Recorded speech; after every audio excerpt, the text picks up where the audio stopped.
നമസ്കാരം. S V ജേണലിലേക്ക് ഒരിക്കൽ കൂടി സ്വാഗതം. അങ്ങനെ ഒരു ഉമ്മാക്കിയാണോ എന്താണെന്നറിയില്ല, കേരളത്തിൽ ധവളപത്രം, അതായത് വൈറ്റ് പേപ്പർ, നമ്മുടെ മുഖ്യമന്ത്രിയും ധനകാര്യ വകുപ്പ് മന്ത്രിയുമായ വി ഡി സതീശൻ സഭയിൽ അവതരിപ്പിച്ചിരിക്കുന്നു. അതിന് എതിരായി കെ എൻ ബാലഗോപാൽ, അതായത് മുൻ ധനകാര്യ വകുപ്പ് മന്ത്രി, ചില കമൻറ്റുകളൊക്കെ നടത്തുകയും ഒക്കെ ചെയ്തിരുന്നു. അതിലേറ്റവും പ്രധാനപ്പെട്ട ഒരു കാര്യം, പുറത്തു നിന്നുള്ള ഒരു ഏജൻസിയെ, 3 പേരടങ്ങുന്ന ഒരു കമ്മിറ്റിയെ ഏൽപ്പിച്ചിട്ടാണ് വളരെ രഹസ്യമായി കൈകാര്യം ചെയ്യേണ്ട കേരളത്തിൻ്റെ ധനകാര്യ സാഹചര്യങ്ങളെക്കുറിച്ചൊക്കെ പുറത്തുള്ള ഏജൻസിയെ ഏൽപ്പിച്ചുകൊണ്ട് പഠനം നടത്തി എന്നുള്ളതാണ് പറയുന്ന കാര്യം. ഇതിനകത്ത് പറയാതെ പോയ ചില കാര്യങ്ങൾ കൂടിയുണ്ട്. ധവളപത്രത്തിൽ എന്താണ് പറയാതെ പോയത് എന്നുള്ളതാണ്. അതായത് കേരളത്തിനെ സംബന്ധിച്ചിടത്തോളം 2021 33,000 കോടിയായിരുന്നു കേന്ദ്രത്തിൽ നിന്നുള്ള നമ്മുടെ ഗ്രാൻഡ് എന്ന് പറഞ്ഞാൽ. എന്നാൽ പിന്നീട് തുടർന്ന് കഴിഞ്ഞ വർഷം വെറും 7,000 കോടിയാണ് നമുക്ക് ലഭിച്ചിരിക്കുന്ന ഗ്രാൻഡ് എന്നുള്ളതിനെക്കുറിച്ച് ധവളപത്രത്തിൽ പറഞ്ഞിട്ടില്ല എന്നൊരു വലിയ ആക്ഷേപം അവിടെയുണ്ട്.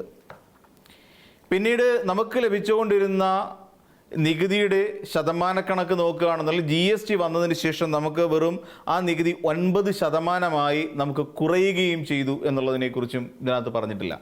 അതായത് കേന്ദ്രത്തിൽ നിന്ന് നമുക്ക് ലഭിക്കേണ്ട സ്വാഭാവികമായി വരേണ്ടിയിരിക്കുന്ന നികുതി ഇനത്തെക്കുറിച്ചോ റവന്യൂ ഡെഫിസിറ്റ് ഗ്രാൻഡിനെ കുറിച്ചോ അതൊന്നും ലഭിച്ചിട്ടില്ല എന്നുള്ള കാര്യമൊന്നും പറഞ്ഞിട്ടില്ല. പക്ഷേ പറഞ്ഞിട്ടുള്ള കാര്യങ്ങളിൽ ഏറ്റവും പ്രധാനമായി നിൽക്കുന്നത് സംസ്ഥാനം ഏറ്റവും ഗുരുതരമായ ഒരു സാമ്പത്തികമായ കെണിയിലാണ് എന്ന് പറഞ്ഞു വെച്ചിട്ടുണ്ട്. സാമ്പത്തികമായ വലിയൊരു പ്രതിസന്ധിയിലൂടെയാണ് നമ്മുടെ സംസ്ഥാനം, കേരളം കടന്നു പോകുന്നത് എന്ന് പറഞ്ഞു വെക്കുകയാണ്. അതോടൊപ്പം തന്നെ കേരളം കൊടുക്കാതിരുന്ന തുകകൾ എവിടെയൊക്കെയാണ്, നമ്മുടെ ശരിക്കും അവിടെ പൈസ 5,000 ചില്ലുവാനും കോടി രൂപ നമ്മുടെ ഖജനാവിൽ ഉണ്ടായിരുന്നിട്ട് കൂടി എന്തുകൊണ്ടാണ് ചില കണക്കുകൾ കൊടുത്തു തീർക്കാഞ്ഞത് എന്നുള്ള വലിയ ചോദ്യങ്ങളൊക്കെ വി ഡി സതീശൻ എന്ന് പറയുന്ന മുഖ്യമന്ത്രിയും ധനകാര്യമന്ത്രിയുമായ വ്യക്തി ഉയർത്തുകയും ചെയ്തു. നല്ല കാര്യം. പക്ഷേ പറയേണ്ട, കേന്ദ്ര സർക്കാരുമായി ബന്ധപ്പെട്ട് സംസാരിക്കേണ്ട പല വിഷയങ്ങളെക്കുറിച്ചും സംസാരിച്ചില്ല എന്നുള്ളതും ഈ പറയുന്ന ധവളപത്രത്തിലെ ഏറ്റവും പ്രധാനപ്പെട്ട ഒരു കാര്യമായി നമുക്ക് കാണാൻ കഴിയും. ഇവിടെ നമുക്കറിയാവുന്ന പോലെ ഏകദേശം ഇതുവരെ തെരഞ്ഞെടുപ്പുമായി ബന്ധപ്പെട്ട് തെരഞ്ഞെടുപ്പിന് മുന്നോടിയായി ഇവിടെ UDF പ്രചരിപ്പിച്ചത് ഏകദേശം 6 ലക്ഷം കോടി രൂപയ്ക്ക് മുകളിൽ ഒരു കടബാധ്യത നമ്മുടെ സംസ്ഥാനത്തിനുണ്ട് എന്നുള്ളതും, പിന്നീട് ഇപ്പോൾ ധവളപത്രം അനുസരിച്ച് ഏകദേശം 5.07 ലക്ഷം കോടിയുടെ ഒരു പ്രതിസന്ധിയാണ് നമുക്കുള്ളത്, ബാധ്യതയാണ് നമുക്കുള്ളത് എന്ന് പറഞ്ഞു വെക്കുകയും ചെയ്യുന്നു. അത്രയേ ഉള്ളൂ കടം എന്ന് പറഞ്ഞു വെക്കുകയും ചെയ്യുകയാണ് ഇവിടുത്തെ പുതിയ മുഖ്യമന്ത്രി. ഇവിടെ നമുക്കറിയാവുന്ന പോലെ ഇവിടെ കിഫ്ബി എന്ന് പറയുന്ന സംവിധാനം ഏകദേശം 22,000 കോടിയുടെ ഇതുണ്ട്. അതുകൊണ്ട് കിഫ്ബിയിൽ ചില അഴിച്ചുപണികൾ, അല്ലെങ്കിൽ കിഫ്ബിയെ തന്നെ പിരിച്ചുവിടുന്നതിനെ കുറിച്ചുള്ള ആലോചനയും നടന്നു വരുന്നുണ്ട്. ഇനി എന്തായിരുന്നു കിഫ്ബി ഇവിടെ ചെയ്തത്? കിഫ്ബി കേരളത്തെ ഒരു 25 വർഷത്തിന് ശേഷമുള്ള ഒരു അവസ്ഥയിലേക്ക്, അതായത് UDF ആയിരുന്നു കഴിഞ്ഞ കാലഘട്ടങ്ങളിൽ 10 വർഷം ഭരിച്ചിരുന്നതെങ്കിൽ കേരളം പിന്നോട്ട് പോകുമെന്ന ഒരവസ്ഥയിലേക്ക് എത്തുമായിരുന്നു. എന്നാൽ ഇതിനു മുമ്പ്, അല്ലെങ്കിൽ UDF ഭരിക്കുന്ന കാലത്തിനേക്കാൾ 25 വർഷങ്ങൾക്ക് ശേഷമുള്ള ഒരു കേരളത്തെ സൃഷ്ടിച്ചെടുക്കുകയാണ് കിഫ്ബി ചെയ്തത്. നമ്മുടെ റോഡുകൾ, നമ്മുടെ അതോടൊപ്പം തന്നെ തീരദേശ മലയോര ഹൈവേകൾ, അതോടൊപ്പം തന്നെ നമ്മുടെ എല്ലാ വിധത്തിലുള്ള കെട്ടിടങ്ങളാകട്ടെ, സ്കൂൾ കെട്ടിടങ്ങളാവട്ടെ, എല്ലാം തന്നെ ഒരു പുതിയ രൂപത്തിലേക്ക്, പാലങ്ങൾ ഇതടക്കമുള്ള ഒരുപാട് വലിയ മാറ്റങ്ങളിലേക്ക് പോയി കേരളം ഒരു നൂതന രീതിയിലേക്ക് മാറുകയും ചെയ്തു എന്നുള്ളത് വാസ്തവമായ കാര്യമാണ്. ആശുപത്രികളിൽ പോലും വികസനം സംഭവിച്ച ഒരു കാലഘട്ടം കഴിഞ്ഞിട്ടാണ് നമ്മളിപ്പോൾ ഇവിടെ നിൽക്കുന്നത്.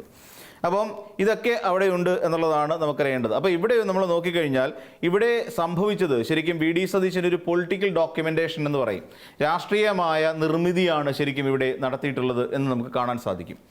അതിൽ കേന്ദ്രത്തെ കുറ്റം പറയാതെ, കേന്ദ്രത്തിൽ നിന്ന് ലഭിക്കേണ്ട കണക്കുകളെക്കുറിച്ച് സൂചിപ്പിക്കാതെ, പൂർണ്ണമായും LDF എന്ന് പറയുന്ന ഒരു മുന്നണി ഭരിച്ചുകൊണ്ടിരുന്ന കാലഘട്ടത്തിലെ പിഴവുകളിലേക്ക് മാത്രം, അല്ലെങ്കിൽ അവരുടെ മേലേക്ക് തന്നെ കുറ്റം അടിച്ചേൽപ്പിക്കുന്ന തരത്തിലേക്ക് ആ ധവളപത്രത്തിൽ കാര്യങ്ങൾ കൊണ്ടെത്തിക്കുകയായിരുന്നു എന്ന് നമുക്ക് മനസ്സിലാക്കാം.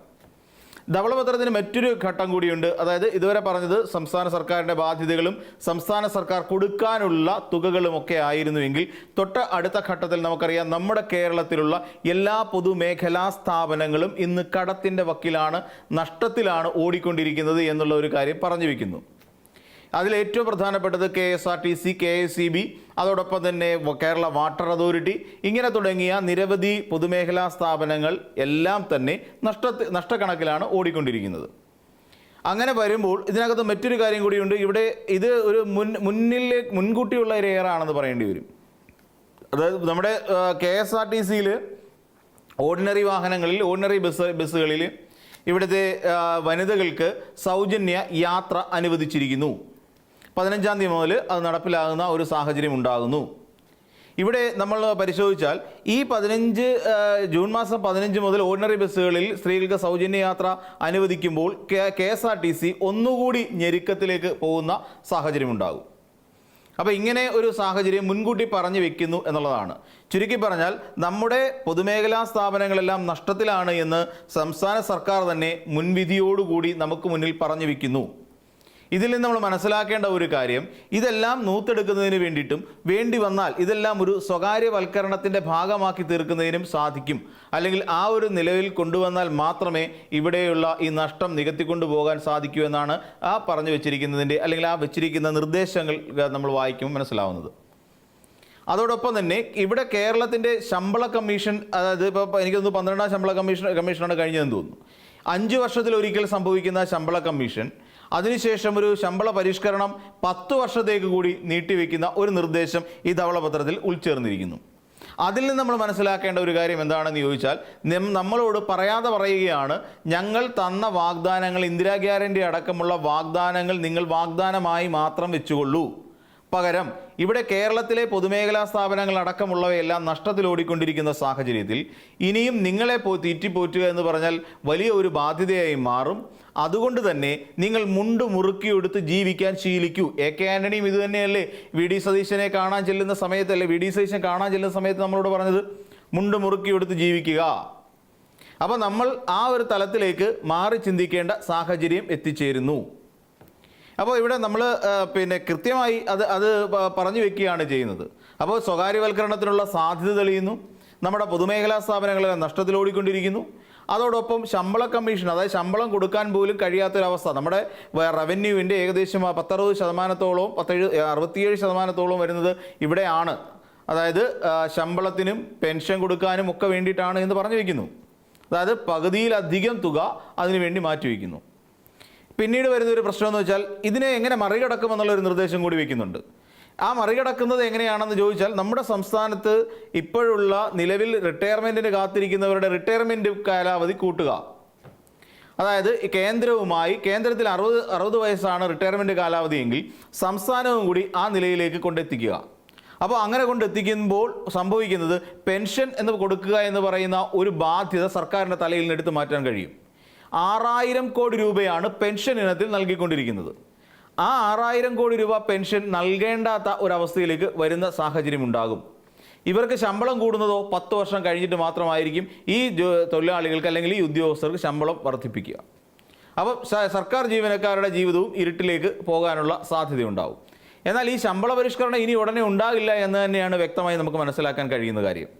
അപ്പം ഇവിടെ നമ്മൾ പരിശോധിക്കുമ്പോൾ 6000 കോടി രൂപ പെൻഷൻ ഇനത്തിൽ കൊടുക്കേണ്ടി വരുന്ന സാഹചര്യത്തിൽ ഈ പറയുന്നവരുടെ വിരമിക്കൽ കാലാവധി നീട്ടുകയും ചെയ്യുമ്പോൾ, ഇപ്പോൾ ഈ അടുത്ത സമയത്തായി ഈ 5 വർഷ കാലയളവിനുള്ളിൽ നിന്നുകൊണ്ട് അതായത് ജോലിക്ക് വേണ്ടിയിട്ട് PSCയുടെ അപ്പർ ഏജ് ലിമിറ്റിൽ നിൽക്കുന്ന ആൾക്കാരുണ്ട്. അതായത് ഏജ് ലിമിറ്റിലേക്ക് എത്തി നിൽക്കുന്ന ആൾക്കാർ, ഏജ് ഓവർ ആവാൻ വേണ്ടി കാത്തു നിൽക്കുന്ന ആൾക്കാരുണ്ട്. അവരുടെ ജീവിതം തുലാസിലാവും.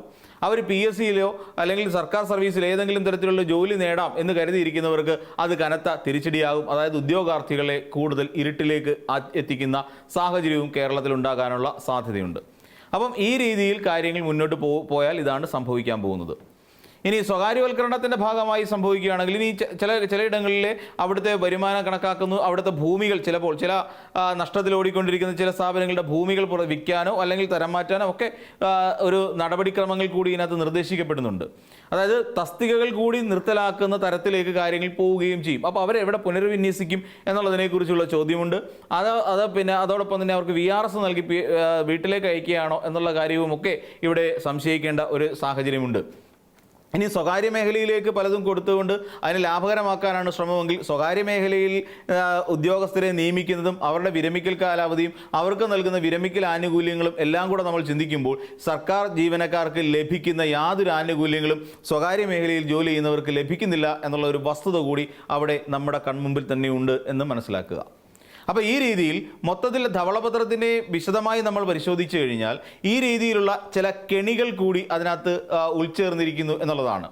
അതായത് ഈ വരുന്ന 5 വർഷക്കാലം സംസ്ഥാന സർക്കാർ ഭരിക്കാൻ പോകുന്ന UDF-നെ സംബന്ധിച്ചിടത്തോളം വലിയ നിർണായകമായ 5 വർഷങ്ങൾ തന്നെ ആയിരിക്കും. അതോടൊപ്പം പൊതുജനത്തെ സംബന്ധിച്ചിടത്തോളം അവരിതുവരെ പ്രതീക്ഷിച്ച് അവർക്ക് ലഭിക്കേണ്ടിയിരുന്ന പല ആനുകൂല്യങ്ങളടക്കമുള്ള കാര്യങ്ങൾ അവരിൽ നിന്ന് തട്ടിത്തെറിപ്പിച്ച് എടുക്കുന്ന ഒരു സാഹചര്യമുണ്ട്.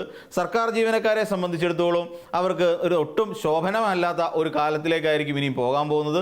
ഉദ്യോഗം ലഭിക്കാൻ വേണ്ടി കാത്തിരിക്കുന്ന PSCക്ക് കോച്ചിങ്ങിന് വലിയ തുക കൊടുത്ത് പഠിച്ചുകൊണ്ടിരിക്കുന്ന ഉദ്യോഗാർത്ഥികളെ സംബന്ധിച്ചിടത്തോളം അവർക്കും അത്ര നല്ല കാലമൊന്നുമല്ല സംഭവിക്കാൻ പോകുന്നതും എന്നതിൽ നിന്ന് നമുക്ക് വ്യക്തമാണ്.